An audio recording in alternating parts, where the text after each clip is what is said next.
Hello friends, it's Miss Dom, and today we're going to get started with some paper plate weaving. So this is what a finished paper plate weaving looks like. And of course you're going to choose what colors you want. You can weave whatever you like into it, but the first thing you need to do is get your loom created from the paper plate. You'll notice that I made some little marks along the edges here. And so that's important. We're going to cut some little notches, but first we have to mark them and count them. The counting is very important. The number doesn't matter so much as that it needs to be an odd number. The weaving is not going to work properly if you have an even number, okay? So what I did is after I made my little marks, all right, I then went ahead and counted. So I've got 1, 2, 3, 4, 5, 6, 7, 8, 9, 10. Notice I'm keeping my finger where I started so I don't miscount. 11, 12, 13, 14, 15, 16, 17, 18, 19. Now it doesn't divide up evenly. If you look a little closer, I made my marks every third bump, but at the end here you can see that I've got one that has 4. Okay, so you can see right over here there's 4 bumps in between. I'm not going to put an extra bump because that'll bring me to 20. Okay, so you can have 19, you can have 21. You know, if you do it every 2 bumps, you're going to have a different number. It's not a big deal. I did every 3 bumps, and so however you measure it, the most important thing is that the number is odd. Has to be an odd number. Once you've got an odd number of marks and they're semi-evenly spaced, you're going to then get a pair of scissors and you're going to cut a little, just like maybe 1/4 to 1/2 of an inch in. You don't need to cut too far in. So just like this little area that's curved here, that's plenty, okay? So I'm gonna go ahead over here so you can see and make those little cuts. So I'm just cutting a little notch as I go around.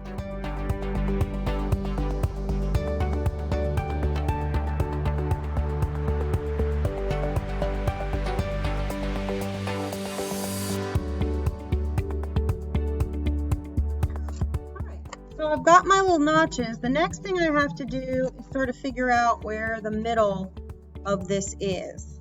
And so if I set it down and sort of spin it around and it spins pretty evenly, that's the middle. If it's like wobbling around, you may want to move your finger, but you know, or if you want to measure, you can measure. You don't have to measure. I usually eyeball it and find something that looks close to the center. I'm spinning it. You can't see me do that. But then what you're going to need to do is poke a hole in it. Now I use just a pencil to do that. So I'm going to make my mark.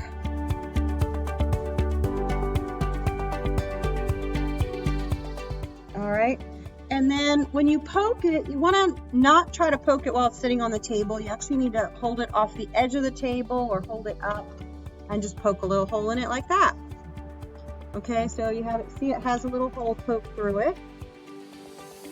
And then, now in class, I use an embroidery needle, and if you have one, great, but you don't need to use that. You can also use a twist tie or a piece of thin wire, anything that will go through that hole. Okay, so you're going to get a bunch of yarn, and I've got some here, and you should have gotten some yarn from me.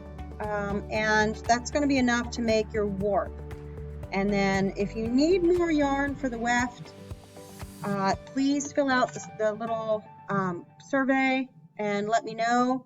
If you have yarn at home or you want to just go buy the colors you want because your choices of colors are limited, that's great. Just have it ready for when we come back and when we're ready to start doing our weaving. So the next materials distribution is coming up.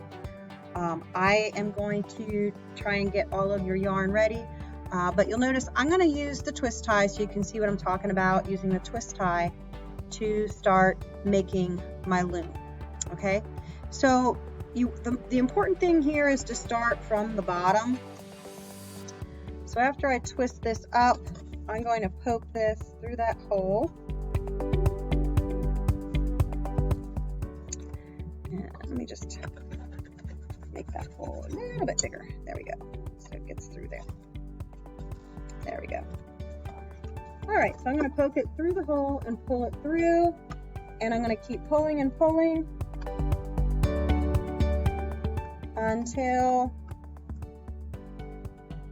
I just have a little tail there. Now, I'm just going to hold it here so I don't pull the tail through, notch it over one of those little notches, and then I'm going to go through that hole again. Okay, so once again, I'm going to pull this through. So if this is on the front, this little bit, you need to get it back to the back, okay? So I am just gonna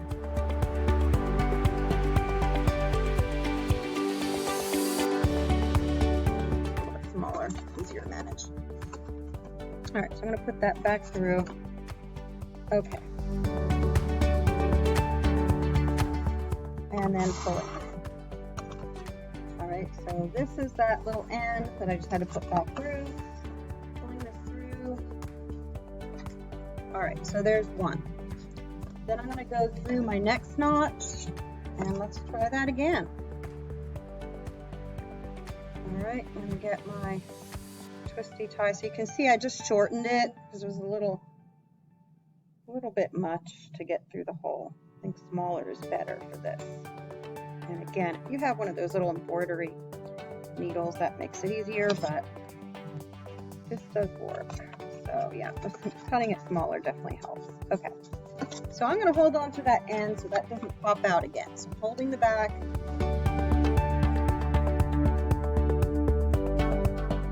Okay, and pulling it through.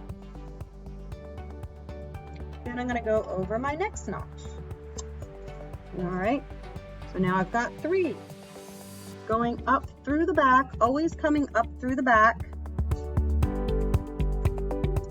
Over and then up through the back again. So pull it all the way through and over the next notch. Front looks like this, back has a little tail. I'm going to go ahead and tie that back tail so I don't have to keep holding on to it, so it's not going to come loose or come through. So I'll hold this up after I tie it. It's a little hard to tie in front of the mirror. Okay, so now I've tied that little end so that that end is not, I don't have to hold on to it anymore. All right, and I'm gonna grab my yarn again and get my little twist tie, come back through that hole, okay, coming up, always coming up from the bottom, pulling it through. Now it's snagged. Do you see that? If that happens to you, just pull it out slightly and then pull it back through again to get rid of that snag. It's snagged on this, so I think I'm going to cut this tail just a little bit shorter to prevent that from happening again. Okay. And then, so you really need to pay attention to what's going on as you're doing this. Over the next notch, up through the bottom, pull it all the way through. Okay, that's the back. This is the front. Going over my next notch in the front, poking it through.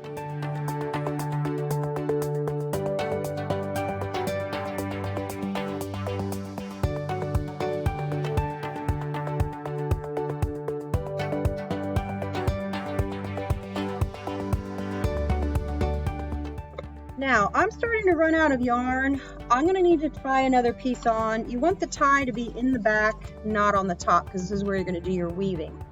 And so I'm just going to tie another piece on so that the knot is right about here. So then when I pull it through, I'll have more. Now, you have a pretty long piece of yarn, It's up to you if you want to try and just unravel and use the whole thing, which should make it all the way around.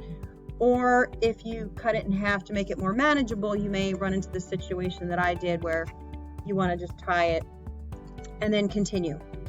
I'm not going to have you watch me tie it. I'm going to stop right there, and in the next video, I'll have this finished and I'll talk about how to start the weaving. But we're going to do that next time. This is as much as you need to do, is just get this warp started or even finished. Once you go all the way around, stop, okay? And then I'll give you instructions for starting the weaving. And if you need more yarn for weaving, again, fill out that survey and let me know, and I'll make sure you get some. See you then.